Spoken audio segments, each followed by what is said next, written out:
everybody, I am Linda Bennett, your spiritual counselor and psychic host for Metaphysically Speaking. You can find us on the World Wide Web under metaspeak.com and Facebook and Twitter on Linda Bennett, metaspeak.com.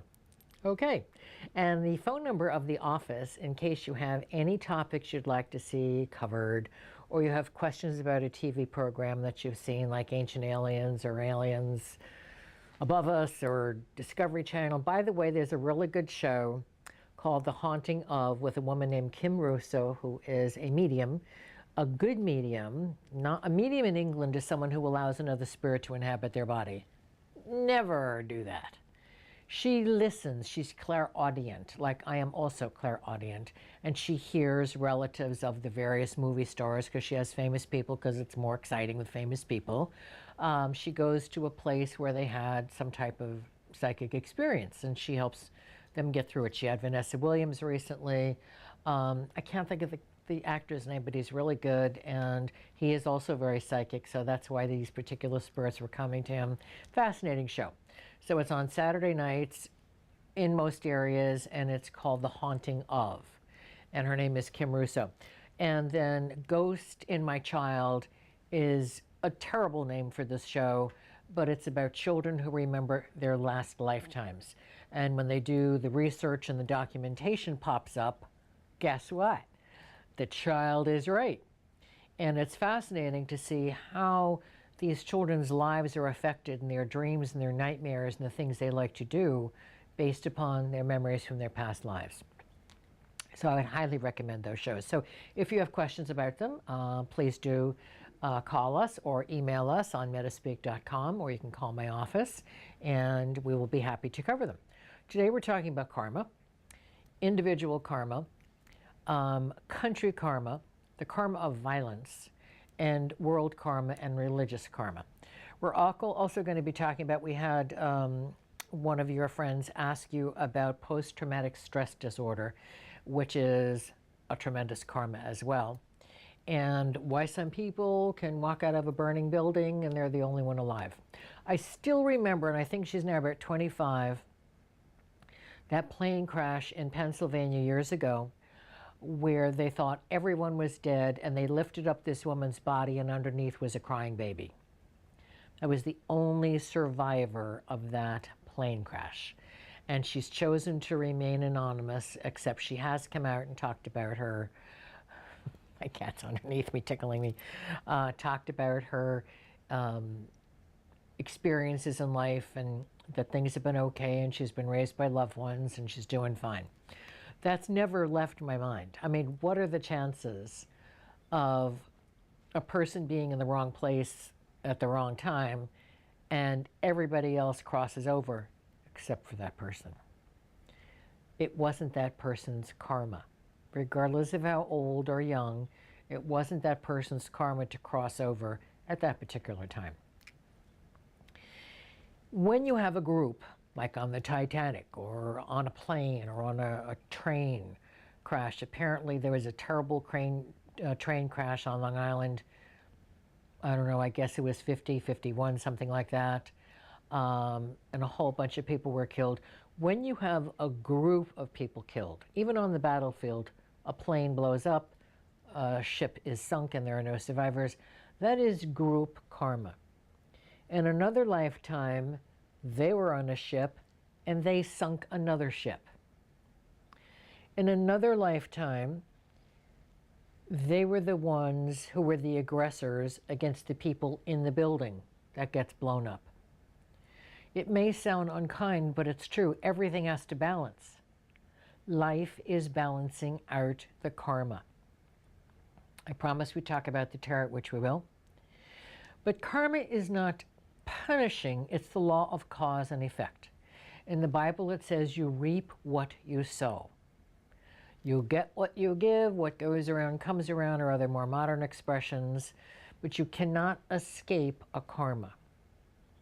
So when a group of people is killed like that, understand that as a group, they may have killed the exact same people or a bunch of other people in different situations, and now is a good way to tidy it up. because the victims this time need to cross over in this type of tragedy. And it is a tragedy.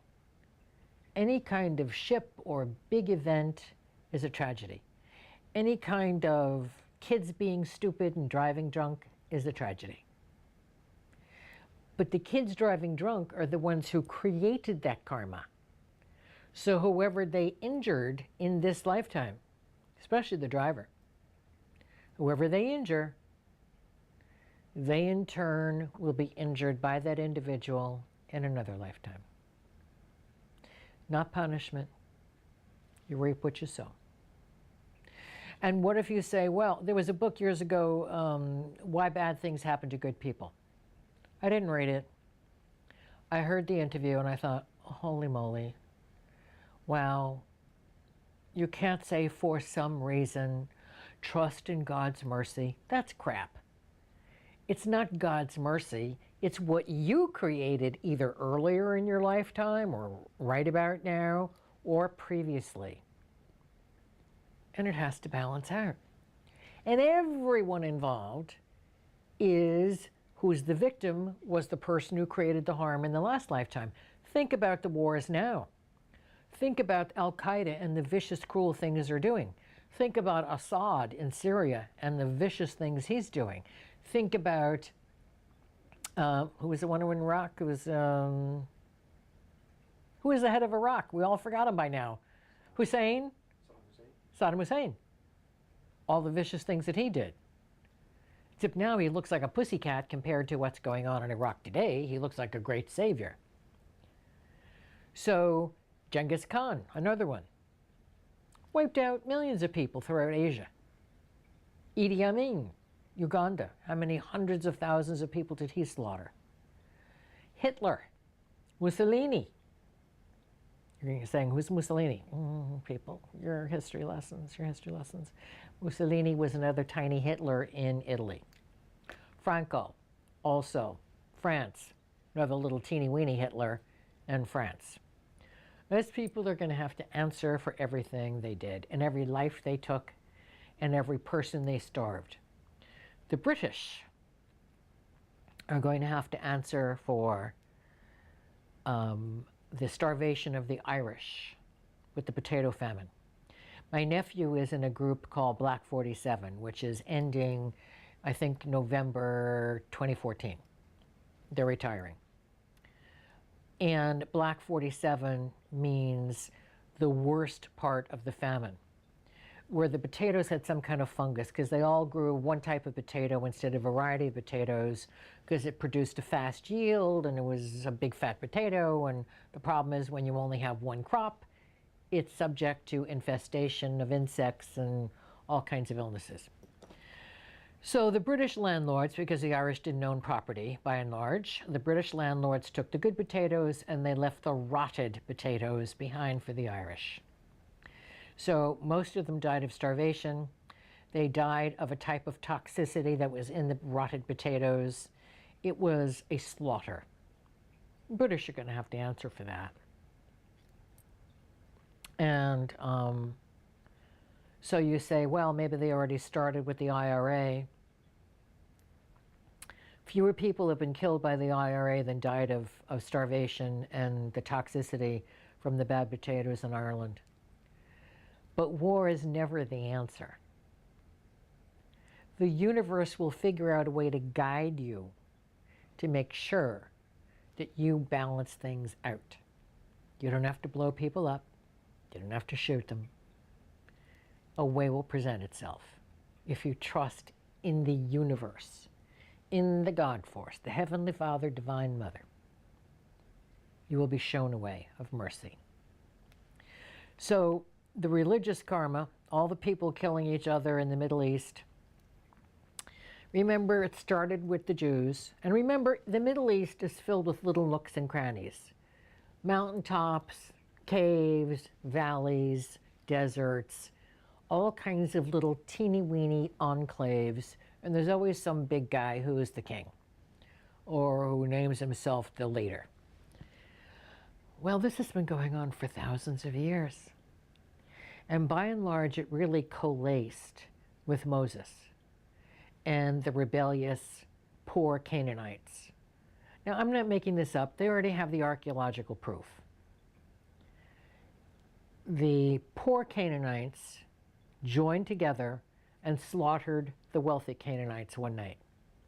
They robbed them of all their jewelry, they robbed them of anything valuable, and they took it with them. Then they all got together and said, we better not get caught. And we're going to declare ourselves the children of God. We're going to declare that we are the chosen people. Because after all, we killed the wealthy Canaanites. Well, they were asleep. So it's not hard to kill off somebody who's sound asleep. So they will and are continuing to pay for that slaughter and for the misrepresentation and the slaughter of others in other communities who didn't want to join the new Hebrews. So they decided to kill them because you couldn't have dissenting individuals. And they've always claimed to be the underdog. Well, they've made themselves the underdog. Do I dislike Judaism? I don't dislike Judaism any more than I dislike Islam and Christianity. I dislike anybody who claims that he or she is better because her God is better than your God. So nobody's God is better than anybody else's God because there's only one God. What I dislike is the superiority and the arrogance. Then the Christians came along and they started slaying the Jews. Then the Islamics came along and they started slaying the Jews and the Christians. I don't know who's coming next, but I certainly hope it's UFOs vaporizing all evil on the planet, so that those of us who are kind and good can start again. And that means greedy people. Oh, there's a wealthy entrepreneur in New York who, if I mentioned his name, everybody in the world would know it. I cannot stand that man because he's greedy. And he's arrogant about being greedy. I'm not talking about the former mayor, Michael Bloomberg. Did you know that Bloomberg Network, that's him? No wonder he's a bazillionaire. But he did a lot of good things for New York. And he does a lot of positive donations towards good organizations. Like him, don't like him, be a Democrat, be a Republican, be a liberal, be an agnostic, I don't care what you are. He's still done really good things for the city of New York and continues to do so. This other guy, not so much. So if all the greedy people, all the cruel people, all the violent people, all the abusive people were removed from the planet, we would have a chance to rebuild in a better way. We'd have to make certain that the same stupid fools don't make the same stupid, foolish mistakes all over again. Because it's like a wheel that you can't jump off, like a merry-go-round you can't get off of. So good people have to stand up. What is the expression? All that evil needs to exist is for good people to do nothing. Well, I have added, all that evil needs to exist is for good people to do nothing and deny its existence. Good people love to deny the existence of evil because then they don't really have to do anything about it. And they think they can just live their lives as they did before, when in fact they can't because there's something looming over them.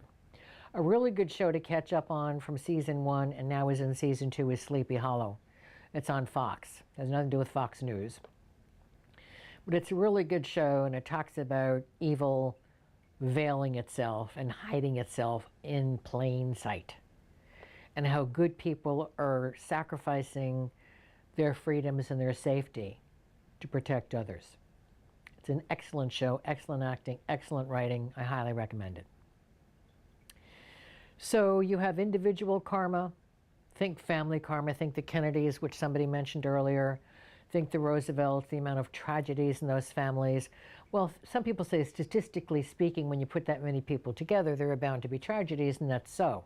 However, if you look at the circumstances, in the Kennedy family, one daughter died of choking on a piece of steak, another daughter wound up in an insane asylum, another daughter died over in England, the oldest son was killed in the war, Jack Kennedy was crippled, who became the president. That's 2 presidents in recent history, FDR and Jack Kennedy, who were physically ill and still went on to do good things.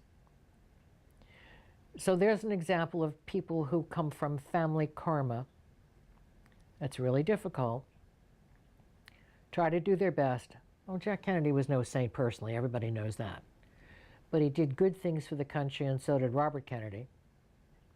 So did Theodore Roosevelt and Franklin Roosevelt and Eleanor Roosevelt, who was basically worshipped as a visiting saint because she went to visit the injured, brutally destroyed soldiers who nobody wanted to look at. She went to visit them as well as the guys who were recovering. She did wonderful things.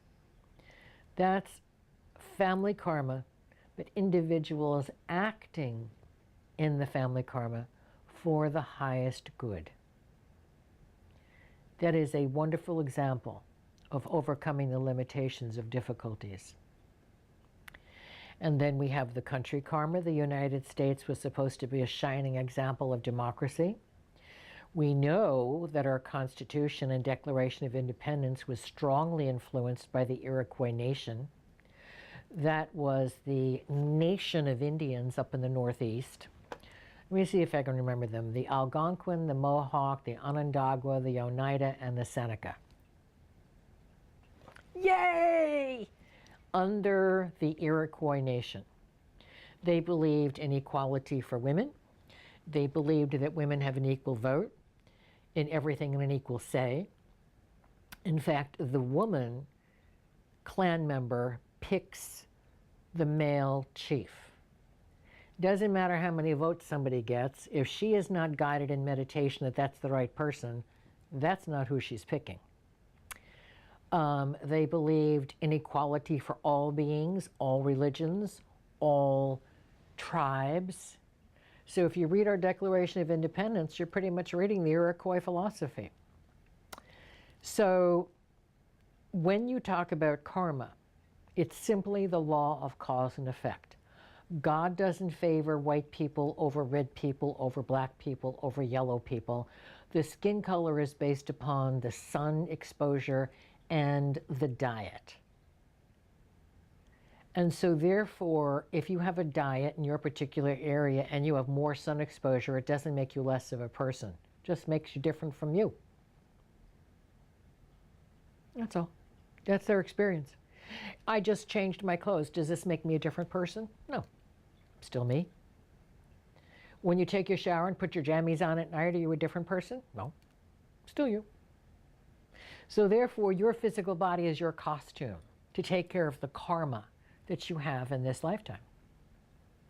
But it's still you. Still the same soul. So understand that you are in a costume that is helping you get through your life and learn your life lessons. And if you do it with anger and bitterness and a chip on your shoulder, you're learning nothing. And you're coming back in the same circumstances until you learn to get it right. So you're going to go over and over and over again into the same circumstances. And when we were talking about ages and yugas in the last class, say that your vibration is lower than the next time you would reincarnate on this planet. You will be sent to another planet that has the karmic vibration that is low enough for you to keep functioning in until you climb out of it. So don't think just because you're accustomed to being here that you're going to continue to be here. You'll be here as long as it satisfies the karmic vibration that you are in. And we've all been on other planets before. We're all here as a group. Friends, loved ones, family members, community, country, planet. It's not an accident. You didn't fall off a train on the way to somewhere else. I like to say that I was on the way to another planet. And on that planet, they had frizzy hair and no eyelashes. But somehow, somebody pushed me off and I wound up here. I saw a little boy the other day and he was wearing sunglasses. I was going into the drugstore. His eyelashes were so long. He said, "Mommy, they're hitting my glasses." And I looked down and I said, "That kid, his eyelashes." She said, "Aren't they beautiful?" I said, "I have to glue mine on." And this kid's complaining because his eyelashes are hitting his sunglasses. There's no justice. Actually, there is, but nevertheless. PTSD is when you're suffering from the trauma of, say, a terrible car accident, a plane accident, war situation. We generally think of it in terms of war, but there are people who have tragic circumstances. Rape, attempted murder, being kidnapped. This leaves an impression on you. You're terrorized. You can't sleep at night. You're afraid. You check the doors 50 times. You check the windows. You're looking out the windows all the time to see who's who, what's coming, is there a noise, what's happening. You become a nervous wreck. You're not crazy.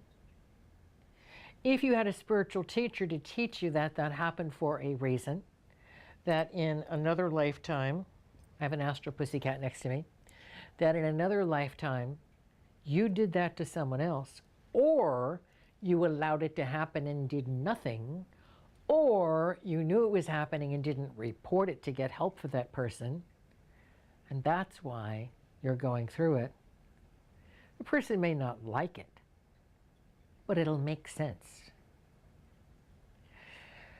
So you will get the help you need if you're entitled to get it.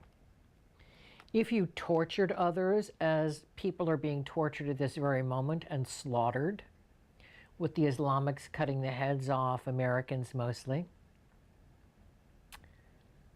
who gives them the right to do that? That's going to be one of the questions they're going to be asked when they cross over and they wind up in a hellish existence. My Father's house has many mansions, as it says in the Bible. They're going to find out which level they're going to be on. And I pity them. So PTSD is a trauma that you can be helped through with proper, skilled counselors. Not every counselor can help you through every situation. Years ago, I think I've told this story before, a mother called the show and she asked about her son's, was he going to pass a test? And I don't remember exactly how I answered it, but I said, that's not his real question. He needs help. He needs counseling. He's feeling depressed, and I'm concerned about him committing suicide. Well, the director went berserk in the control booth. I could hear him screaming. I'm not supposed to say anything like that, but nevertheless, it's true. Long story short, they met my second ex-husband, and who was a massage therapist, and they said, we're the family, and our son did try to commit suicide. And my ex said, wow, Linda keeps secrets. I mean, she doesn't tell me who comes in, but I would think she might mention that. And they said, oh, no, we took him to our Christian minister. That is the last place they needed to take him. He told him he needed to pray and believe in Jesus more and that he would be fine. Well, he committed suicide. And I was so enraged because they came to see me. He told me the story of meeting them, and then they came to see me. And they were under some kind of negative spell because I warned her daughter, who had moved out, was married, that there was going to be a fire in her house. And they didn't believe me. But they called me to tell me that the daughter was staying at their house now because her house burned down. And they barely escaped alive. So there was some kind of karma there. But if you're going to go for help, make sure you go for help to the right counselor. I don't counsel many PTSD victims. I haven't been in a war. I had a nightmare childhood, but that doesn't equate with a lot of people who've been shot at and bombed at and can't sleep because they keep hearing the explosions in their heads. So I don't feel I'm qualified. I can take them to a certain point, but I can't take them beyond. So if you're going to make sure that somebody, or even you, gets counseling, go to the right type of counselor. and understand there are wisdoms behind every single situation. It's not random. You just didn't happen to be in the wrong place at the wrong time. God isn't stupid. Even if a commander didn't like you and they put you in danger, you could have been the one who walks out from underneath the mother in the plane. You could have been the one who rescues others and is totally safe. You're not being punished. It's the karma. And when your life ends, it means you've done your job. You've done all you can possibly do, all you need to do. And you drop your costume, and your soul goes to the level it belongs, accompanied by angels. There are angels even watching out in the demonic sections, which is where many of these violent Islamic people will be, and the violent Christians who created terror against the Islamics and the Jews. Where Hitler is, by the way, in his group. Where Idi Amin is, who killed, I don't know how many Ugandans, hundreds of thousands. So you go where it's appropriate. Did I answer the karma question? About the PTSD? Yes, and religions and violence and countries and individuals. Yes. Or were you napping? No. Yeah, This is my producer, this is my director. So also victims of child abuse you touched Right. on also. Right. Now, Do you feel like everybody has to go back and relive that to release it? you have to relive it to a point. Now, when I said earlier that maybe you knew about the violence and did nothing about it, didn't call the authorities or whatever, or that you knew about it and maybe you denied it, or you knew about it and didn't do anything to stop it within your own family, so to speak, that can be how you create karma. It can also be that you didn't believe it happened.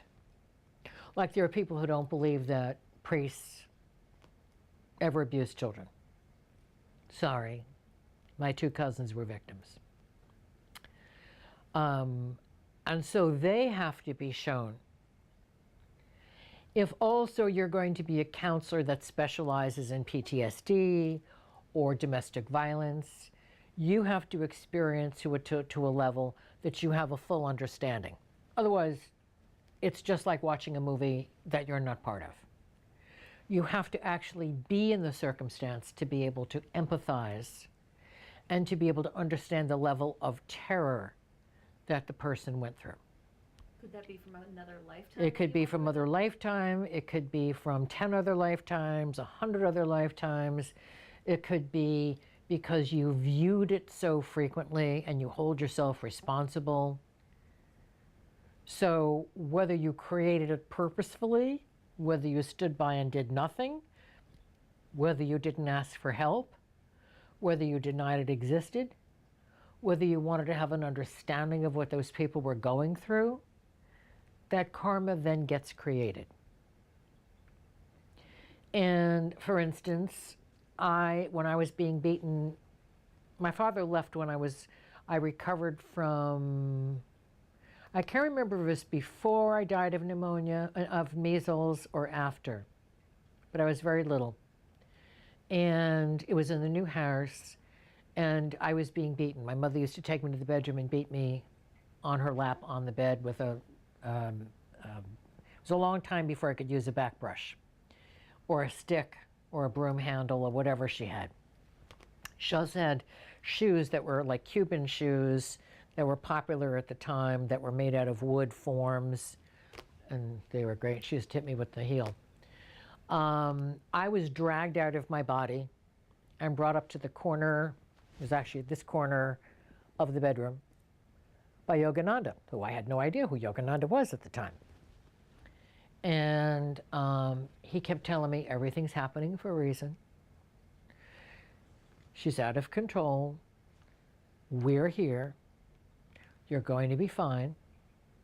And then he'd put me back, and I couldn't feel pain when I was up there. But then I went back in the body, and I was in agony. The other thing that enraged her was that when I was out of my body, I wasn't crying. And when I was in my body, I was determined not to cry. Why aren't you crying? She would scream at the top of her lungs. It's a wonder I have hearing today. I have superior hearing. Which in the last show, when I talked about the kids screaming in the drugstore, I have exceptional hearing in this ear and super exceptional hearing in this ear. I don't enjoy going to the movies anymore because even with earplugs, it's just too loud. I cannot hear. My head is ringing. So I'll wait till it comes on TV. When you are going through a karmic situation, it doesn't do you or anybody else any good to say, I hate God. I could have said that as I was being beaten as a kid. I hate God. I didn't hate God. I knew it was happening for a reason. It helped that Yogananda pulled me out of my body. Yogananda was a great spiritual teacher who came to the United States back in the 20s. One of his most famous books is Autobiography of a Yogi. Even though he was Hindu, he's very pro-Christian in that book. And remember, at the time the book was written, you could be thrown out of the country for not being pro-Christian. Yeah. Land of the free, home of the brave. Yeah. So he does talk about Krishna, who was thousands of years ago, and is often shown. I had a picture here of Krishna. I have a picture of Krishna and Radha from the last show that I didn't show you. Here's Krishna shown in blue. And that is because of the carbon dioxide. He wasn't Hanuman with the beginning of the planet.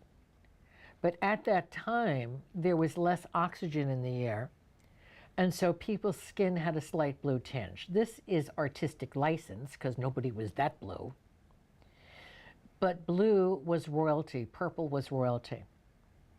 And this is Radha, who was, as men like to say, his non-sexual spiritual partner, but she was equal. Masculine, feminine, masculine, feminine. Male aspect of God, female aspect of God, one God. Male, female, one God. So you will see that many of the pictures of Krishna, except when he's with his cow Nandi, and the cows loved him, the animals loved him, is with a female aspect, reminding us that the male aspect is the idea, the seed. The female aspect takes the seed, puts it in the cave or the uterus or the chalice, and creates life. That's the Trinity. The Father, the Mother, the Child, the nativity scene. And this is Gracie. What do you have to say about this, Gracie? There she goes. Gonna check everything out. It was pointed out to me that I was looking down and focusing on my prayer beads. And that is because it helps me focus. It helps me think. It helps me filter out what I don't want to say because it's going to be too long to explain it to you, and we only have, if you start drinking that water from that flower, young lady, it helps me say what I need to say in a more concise way because we've only got an hour. Now we only have 24 minutes. So that is what I was doing. I was not trying to avoid you. They want me to look in the camera more. Not like you don't know what I look like already. Please get out of the plants, Gracie. Oh, Gracie, not now. No eating the plants, honey. Here we are talking about karma. But look how delicately she's walking amongst the nativity scene and Avalokitesvara and Buddha. And she's headed down now for the Metaspeak.com. We're on Facebook and Twitter where you type in Linda Bennett, Metaspeak.com. And on the World Wide Web, you type in Metaspeak, and there you will find us. Short for Metaphysically Speaking. If you typed in Metaphysically Speaking, are we still battling with those clowns who are trying to use our name? Yeah, let's move on. Oh, she wants to move on because we have to sue those people because they know bloody well that they can't use Metaphysically Speaking. They're in Australia. Australia, yeah, they think they're How's that tarot going? oh, how's that tarot going? Let's not change the subject. They think they're immune to international laws. We were one of the first people to be issued a website, what do you call it? Trademark. Trademark. There we go. Okay, let's talk about the tarot. All right, we do not have the original tarot, which comes from Atlantis, which used to be part of the spiritual initiation process. There are 20, it goes up to number 22 in the tarot. Now this is called the giant Rider-Waite deck. And the last number is number 21, but there are actually 22 cards because it starts with the 0. Oh, Gracie. It starts with the 0. And the Rider-Waite deck, even though we don't have the original depictions, has the truest symbology, the nearest we can come to the original photographs, not photographs, but depictions, artwork. What we did was we had a cave dedicated to each tarot card. And whatever we call them, we just call them special spiritual initiation rooms. You could spend a day, you could spend a year in each one of the caves. But pretty much if we allowed you to go through that process, you weren't going to spend a year. You were going to spend more like days or weeks in each individual cave to get the true spirituality. And the entire cave was filled with the depictions of each one of the tarot. Some people would say, I've done enough caves, I'm out. Some people were so excited to be going through the spiritual process, they just couldn't wait to finish. Some people, it wasn't for them, but they excelled maybe in healing, whether it was animals that they were healing or people they were healing, or destroyed areas of earth that they were healing.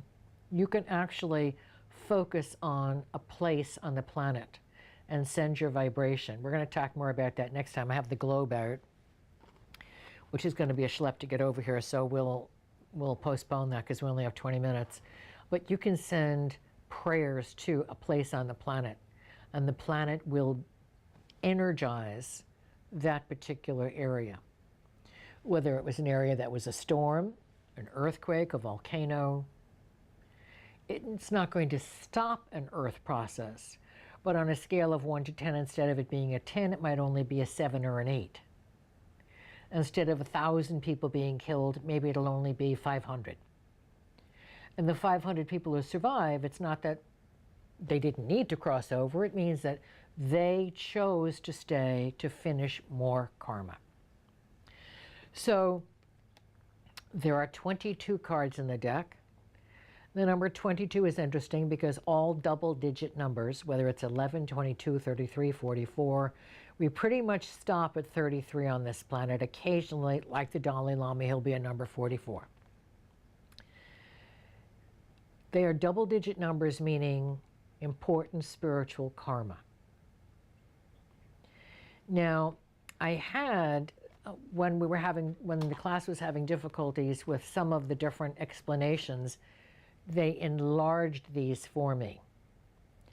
I was hoping maybe for a Christmas present, you could spread it amongst the group, that I would like the whole tarot enlarged this size. And I will teach it again.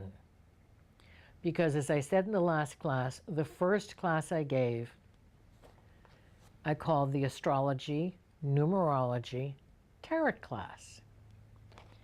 And after a half an hour, people had their mouths open and drooling and slack-jawed and glazed over eyes, and they were lost. The second class, only half of them were drooling. The third class, everybody got it. I was so happy. I can't tell you. It's very, for a teacher, it's very discouraging when people are slack-eyed and slack-jawed and drooling, and you're trying to teach something very important. But the tarot is very complicated because you're dealing with the numbers on the card, and you're dealing with the number before it, and you're dealing with the number after it. Because you have a past, you have a present, and you have a future. and all flow together to create your present. I can see drool now on some of the people in the audience. So that is the numerology part of it, and what does each number represent? And you're dealing with symbols, and this is the beginning and the end card. It starts as 0, then you have number 1, which is the Magician, number 2, which is the Empress, and so on and so forth. And the final card is the World. And so what did we talk about in the last class? We have the creative, we have the preservation, we have the destruction, we have the creative. Same thing in the story of the tarot. Because as you reach the World card, the epitome, the excitement of the brand new beginning, you go back to the beginning on a higher spiritual level, hopefully. So we have things that are preserved. I think it's in this card. In this card, it's shown as a male. In the original caves, it was shown as somebody with a hood. So you couldn't tell if it was male or female, and the person was in a robe. It didn't matter if it was male or female because it pertained to you. You were the one in the cave at that particular time going through your spiritual initiation. They're showing a dog here. Dogs do go back to Atlantis, so do pussycats. Some people would say the pussycats are so independent. They're not. Look who's here. Every place I am, so is Gracie. Every place I am, I have always had my pussycats with me. I had a pussycat who was so temperamental that she had ocular herpes.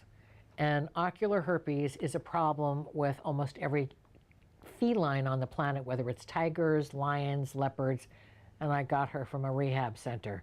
Tigers, lions, leopards, wolves.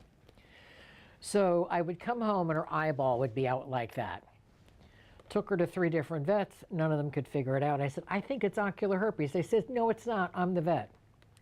Took her to number 4, which is Dr. Joel Murphy of Animal and Bird Medical Center in Palm Harbor. And he said, it's ocular herpes. I said, 3 other vets said no, tell me how. And here's for all of you to know. If you look with the light straight in the eye, you cannot see a thing. If you stand to the side and you shine the light in, you can see the lesion on the surface of the eye. Most vets don't know that because they don't teach it in vet school. Go figure. So when she would get upset and I'd leave her home, I'd come out to this bulging eyeball. I had to start hauling her little Fanny with me in her carrier to my office every day. Even at class night, she had her pen, she had her food, she had her water, and she had her big chair next to me. Remember that big chair? It was the same one that I sat in, but I had 2 of them, and it was originally where the client sat. And one day somebody is sitting in front of me, and they look over at me, and they look at Sweetie Pie, and they look at their chair, which was part of the set, but it was more like a dining room chair without any arms. She looked up, and she looked at the cat, small little kitty sitting in this big chair, and she was on this. She said, can I ask you a question, Linda? I said, sure. She said, is there any reason why the cat is on the big chair and I'm on the little chair? I said, because she's my Sweetie Pie, and she's recovering from an ocular herpes infection, and she has to be comfortable. She said, she's so little, she would be comfortable on this chair, and I would be really comfortable in that chair. Anyway, more than one person pointed that out. So this is shown as a white dog. White dogs are not better than black dogs or brown dogs. It has symbolism. It means purity. It means lack of karma. When the Catholics talk about Mary, Mother, being born with immaculate conception, that means she had no karma. She came to the planet for the first time. She had no original sin, as the Catholics like to call it, that everybody has original sin. That is referring to karma from other lifetimes. So this dog theoretically split out from the God force at the same time, the fool, which doesn't mean idiot. It means a novice. It means somebody embarking upon a physical lifetime for the very first time. It means someone who's a lot smarter than the people around, but doesn't really show it. So the white dog is accompanying the man or woman on the journey. You will see the little florets there in the costume, which if you look closely are little florets rather than flowers. And they have 8 lines in them, like an 8-pointed star, which is the female aspect of, she's trying to get under the tablecloth and steal the show, is the female aspect of God. And the white rose for purity, for innocence, for no karma. And a very small little backpack, meaning just essentials, little water, little snacks, maybe little biscuits, maybe teeny weeny little blanket. Remember Hermione Granger, and she had the magic purse, and she's pulling this out, and the purse is this size, and she's pulling this, and she pulled out a tent, and she pulls out everything in the universe she needs. It's sort of like that. On a stick or a staff representing the spine, and the feather blowing in the breeze, unencumbered by ever having to have been in some bird, because it was created at the same time the soul came out.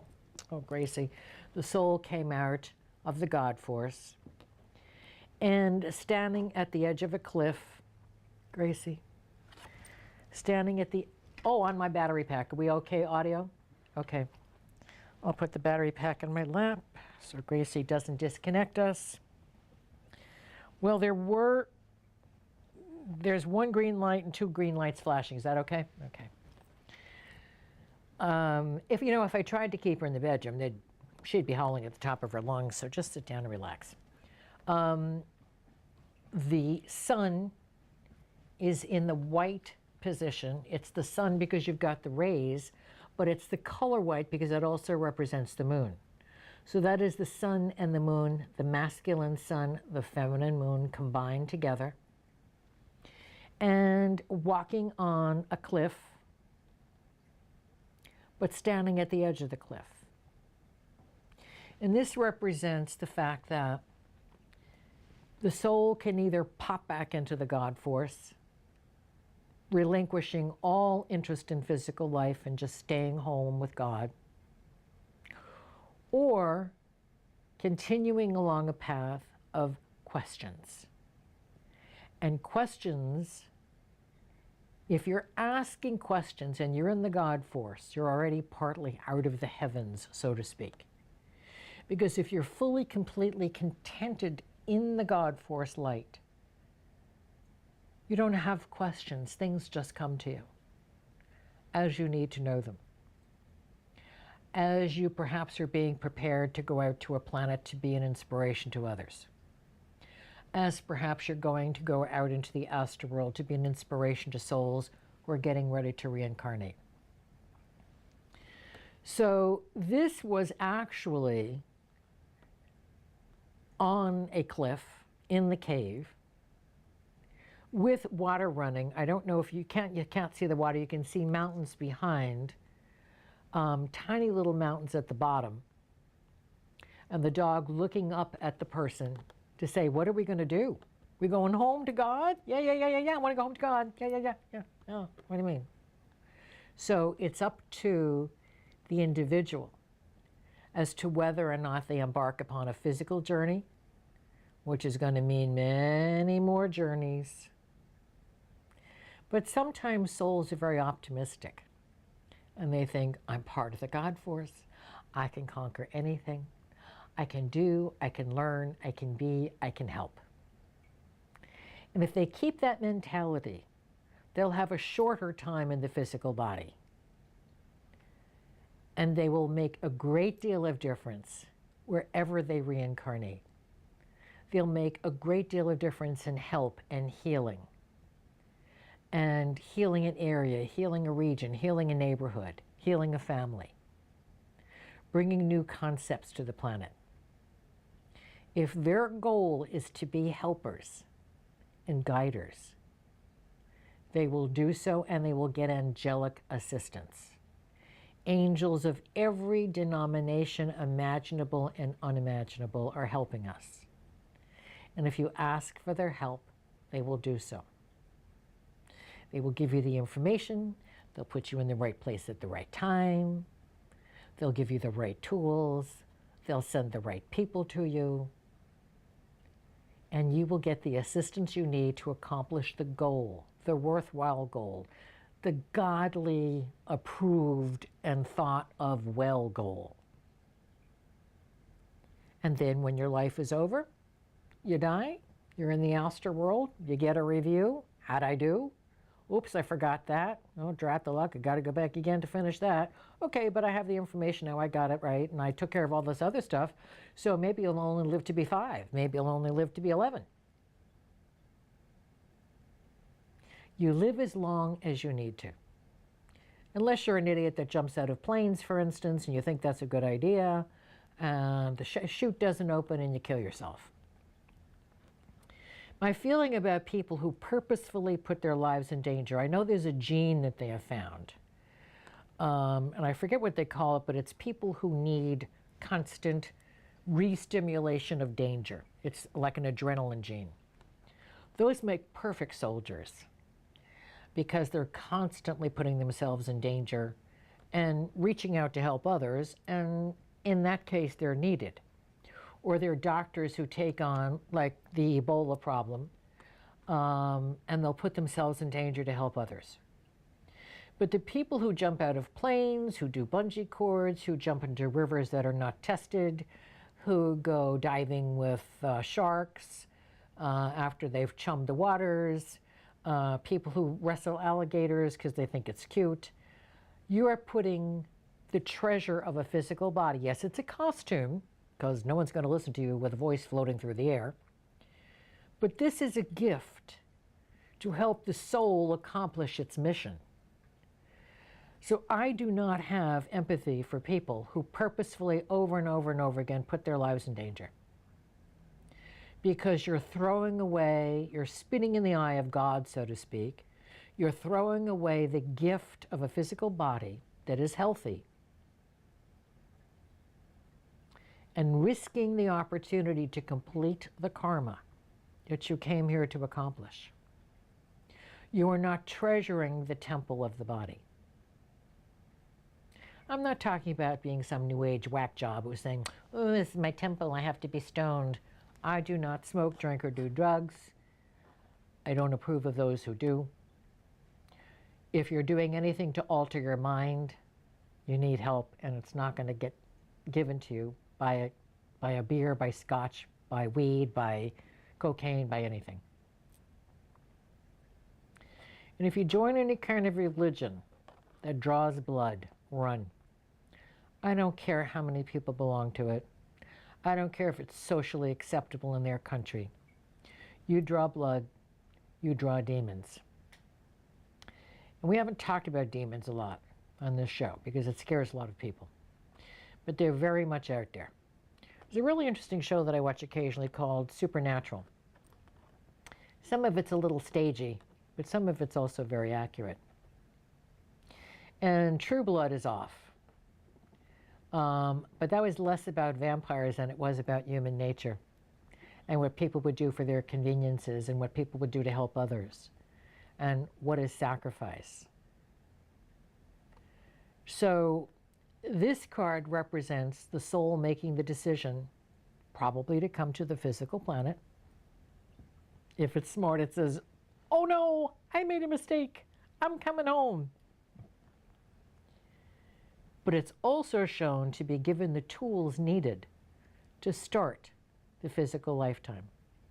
Because if you start a physical lifetime, your angels are always going to be certain that you have the advantages you need to learn the lessons. Now you say, well, what about children born in Africa who are starving? That is their lesson. Perhaps in their next lifetime, they'll come back as a doctor who will go back to that place or be in a research center to study the diseases that they have. And the answer is not genetically modified food, people.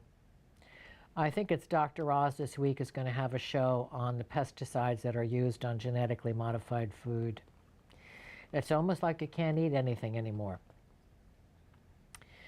If you try to cram a square peg into a round hole, it's not going to work. And that's basically a lot of what we're eating. So if you want to buy really good food, find something that is certified with this emblem of organic, and you'll be a lot healthier. So this is the first, and you go through cycles. Are you on the beginner's level? Are you on the intermediate level? Are you on the third and the highest level? And this is where I lost a lot of people who started drooling, because you can be on the beginning level in one cave and on another cave be on the higher level. The hermit is the keeper of the occult or hidden knowledge, and you see in his lantern is not a flame, it's a six-pointed star, which is two pyramids put together, the male and the female energy of God, with the soul in the center.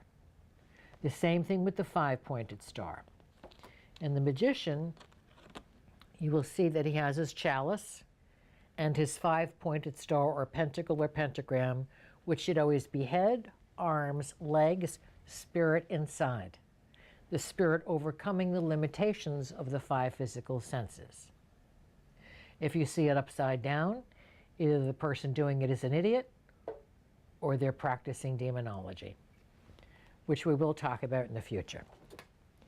But the tarot itself is not evil, just like the crucifix, which I don't know where mine is at the moment. It's under here somewhere.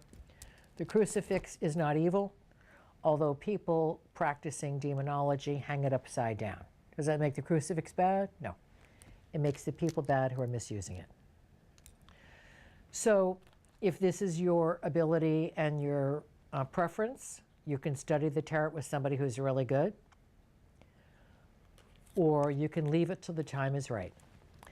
And we're almost out of time, and I would really love it if you would email us with your ideas for shows, your comments, what you like, what you don't like, if Gracie's a pest, if you don't think Gracie's a pest, if you have pussycats of your own. I'd like to see your pussycats and your puppy dogs. My director has a dog and a cat, and when he brought the dog home, who's part pit bull or all pit bull? Part pit bull. Cat took one look at the dog and went whack, and that settled that. Well, the dog and the cat are best friends, and they snuggle together, they sleep together, and everything is fine. So if you understand yourself and you understand life, you understand that there's a reason, and there is something intelligent that's smarter than us and made us. And remember, if you will just open up your hearts and minds to God's universal truth, you're going to know that God and angels are always with you. Stay with us.